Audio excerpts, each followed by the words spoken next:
Buenas noches, bienvenidos a una nueva edición de La Bitácora, el programa de tertulia, debate de Popular Televisión Galicia. Hoy vamos a hablar, como no, la actualidad obliga de la corrupción urbanística en Galicia, en la Costa da Morte, y su relación con la política municipal en este caso.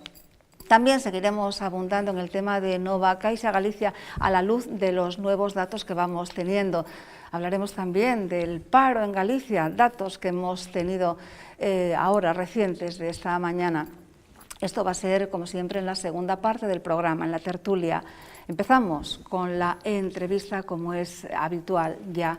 Hoy tenemos como entrevistado a don Eliseo Calviño Lema, es presidente de CAIPE, Confederación de Autónomos y Profesionales de España, y vicepresidente de FEAGA, Federación de Autónomos de Galicia. Buenas noches, don Eliseo, y bienvenido a La Bitácora. Muy buenas noches, muchas gracias. Y además estoy absolutamente feliz porque he venido a mi antigua casa. A mi antigua casa, aquí he iniciado mi sólida formación allá por la segunda parte de la década de los 50. Bueno, voy a aclararlo por si alguien no sabe dónde estamos, y es que efectivamente los estudios de Popular Televisión Galicia están en el Seminario Menor de Belvís, de Santiago de Compostela, que, como no, pues acogió a muchas generaciones de gallegos, ¿no? Efectivamente. Pues nada, fenomenal, y nos sentimos a gusto de que se reencuentre con su antigua casa, ¿no? Bien, ustedes dicen, los periodistas repetimos, los políticos dicen que los autónomos y la pequeña empresa constituyen más del 80% del tejido industrial. Sin embargo, los autónomos y las pequeñas empresas no son muy bien tratados, son más bien maltratados y además, bueno, pues ninguneados muchas veces, ¿no? Sí, diríamos, para ser suaves, que ignorados.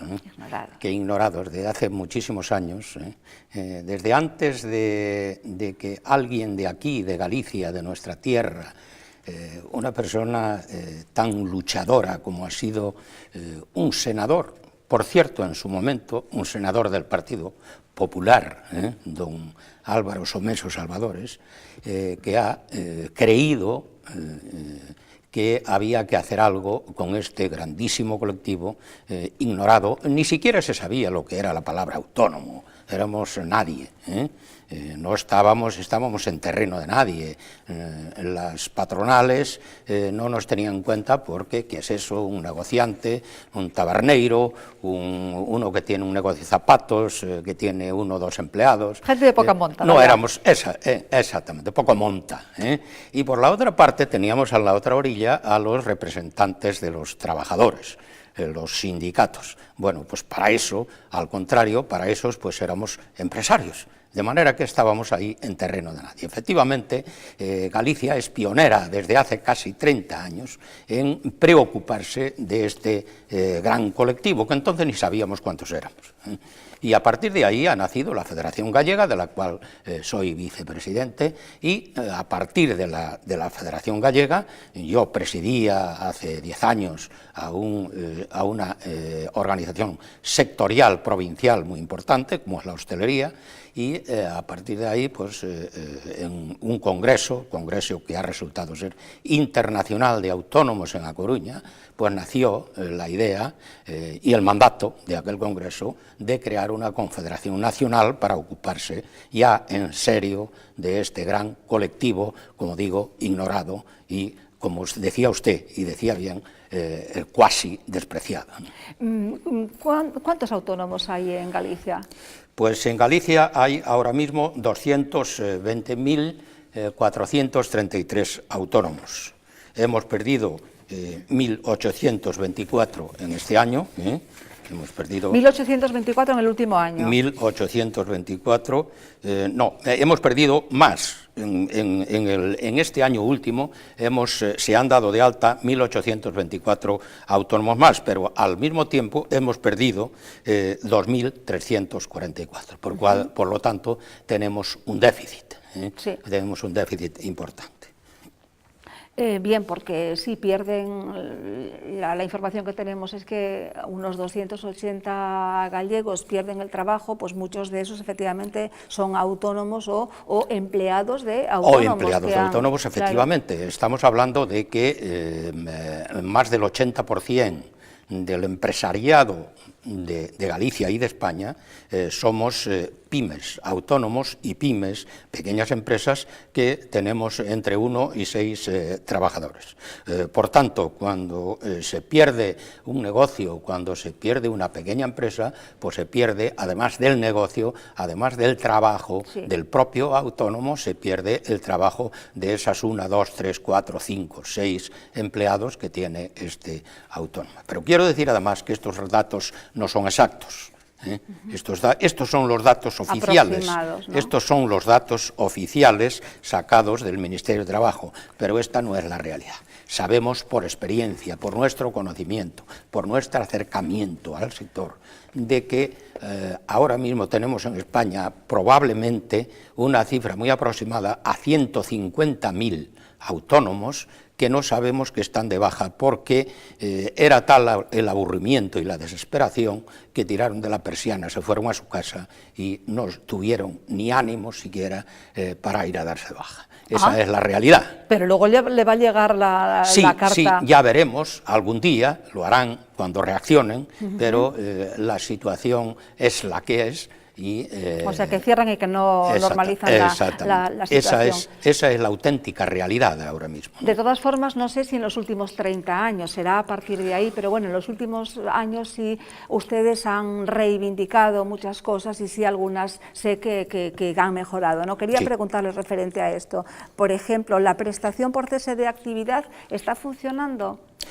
La prestación que es reciente, efectivamente. Antes de la prestación por cese de actividad hemos trabajado duramente y CAIPE y FEAGA hemos tenido mucho que ver, muchísimo que ver. Hemos hecho muchísimas aportaciones incluso a la redacción de la ley para que se creara que no existía ninguna norma, ninguna ley, para que se creara la ley del Estatuto del Trabajo Autónomo.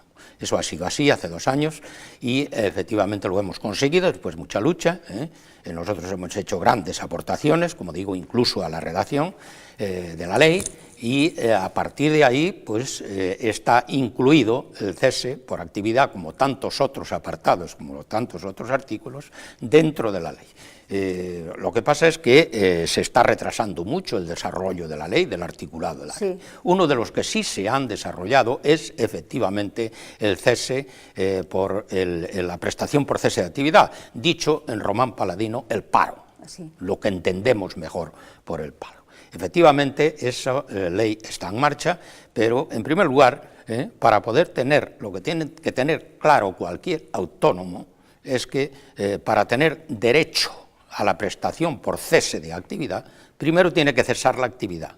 Segundo, hay que abonar una cantidad que sería el 2% de la base de cotización, un año antes de cesar, y cesar con motivo, efectivamente, para poder cobrar dos meses, que siempre hemos avanzado mucho, pero vamos muy lentitos, porque aún así, con todo lo que hemos conseguido el 50% a estas alturas de los derechos que tiene un trabajador por cuenta ajena. Pero es un poco complicado lo que me dice. Quiere decir que muchos no podrán tener acceso nunca a ese paro, dicho como usted dice en román paladino. Pues no.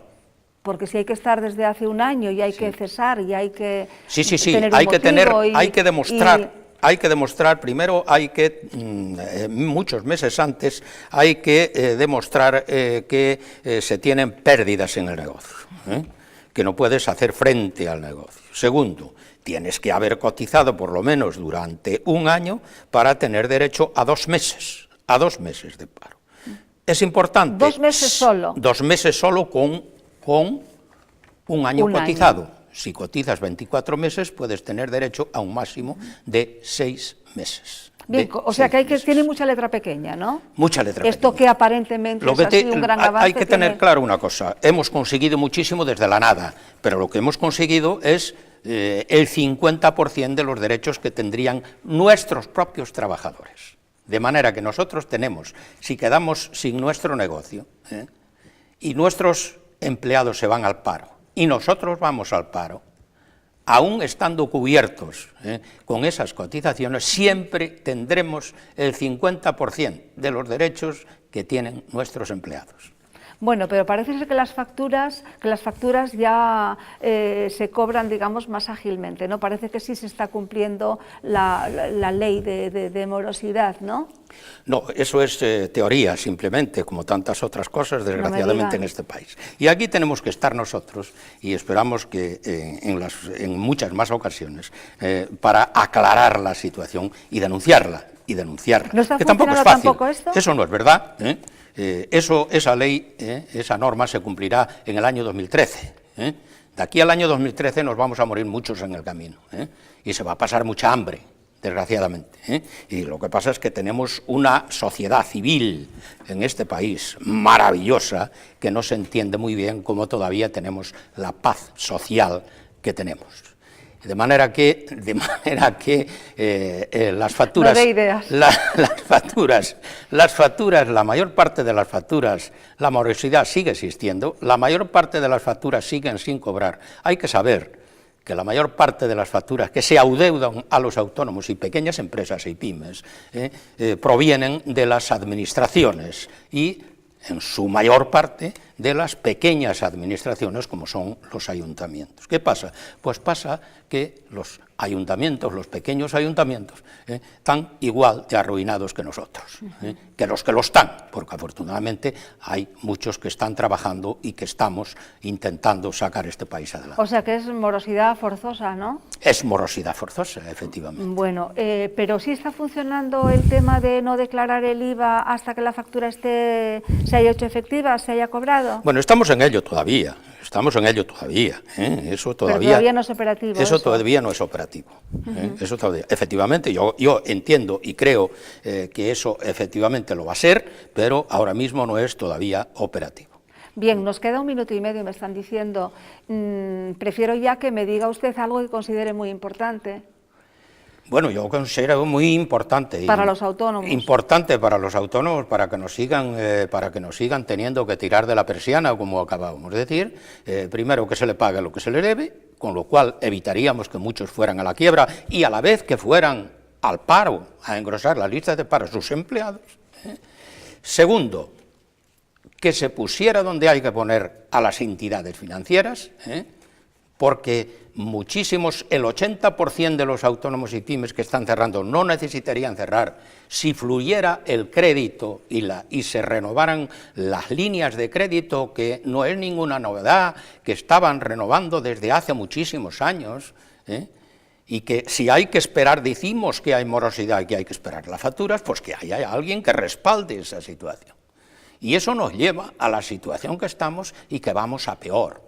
Lo que pasa es que tenemos mucha moral, los autónomos, tenemos fuerza y moral, y estamos seguros de que salimos adelante, pero que vamos a seguir sufriendo mucho. Me voy a coger medio minuto para preguntarle, ¿quién tiene más problema, Nova Caixa Galicia o los autónomos? Pues los autónomos tienen muchísimo más problema, y los problemas serían menos si Nova Caixa Galicia actuara socialmente como debe de actuar, que para eso es una caixa que tiene que ocuparse de los ciudadanos y de los ciudadanos que tienen menos posibilidades. ¿Y cree que no se ha ocupado hasta ahora? Yo creo que hasta ahora no lo ha hecho ni la Caixa Galicia, ni la Caixa de Cataluña, ni el Banco X, ninguno. Es más... Pues si las cajas no se ocupan, siendo bancos peor, ¿no? Pero le dirá algo mucho más grave y mucho más alarmante. Nos están vendiendo, incluso en los periódicos de ayer, de todos los periódicos de España, las bondades de los créditos ICO, y sobre todo ICO directo, que son directamente desde el Ministerio.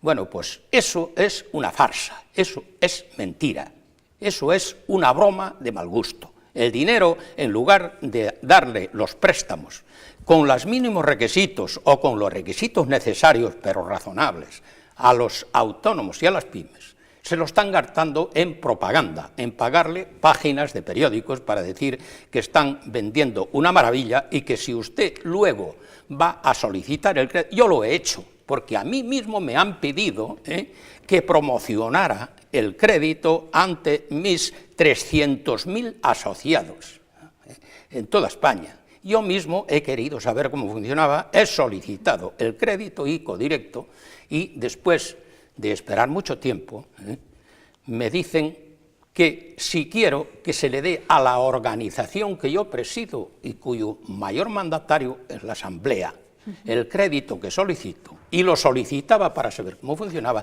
que yo, no presidente, yo, Eliseo Calviño, tengo que avalar con mi propio patrimonio el crédito que le van a dar a la organización. Eso es alarmante, eso es un escándalo, y eso solamente puede pasar en un país no tercermundista, por debajo de tercermundista.